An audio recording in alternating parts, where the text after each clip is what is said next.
Well, good afternoon, Stephen. It is a mammoth overhaul for sure, and it needs legislative approval. If the governor gets it, this is what the new DPS will look like going forward.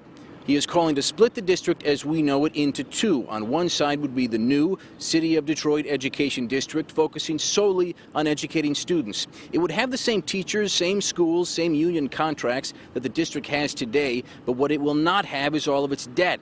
That would be spun off into the second half of this equation, what Snyder called old DPS, an entity that would focus only on paying down the district's crippling debts that total $483 million.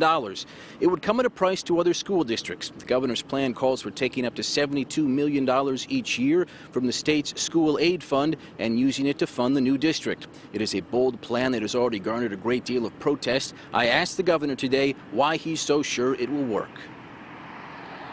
This is not the first time the state has tried to address DPS's finances and its academic problems. Some would say you've tried this before with 3 emergency managers. It's not worked so far. Why should people believe it'll work this time? Yeah, and I think that's a fair question to ask.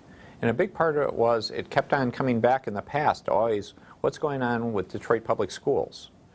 And the fundamental difference here is we're talking about what's going on with education in Detroit. And that was a big part of the issue. So I think by redefining it in a much bigger setting, to say, let's figure out the best answer for all, it really changes the dialogue. The second piece that goes with this is I think we're putting a tangible plan on the table to deal with some of the legacy debt. And that's been one of the major problems, much like it was with the city government. So when you add a focus on more focused academic performance and the debt question, I think this is different. Now, this new plan comes with several new layers of bureaucracy to oversee the new DPS, and it also comes with a cost, as we mentioned earlier, to students throughout the state that aren't in Detroit.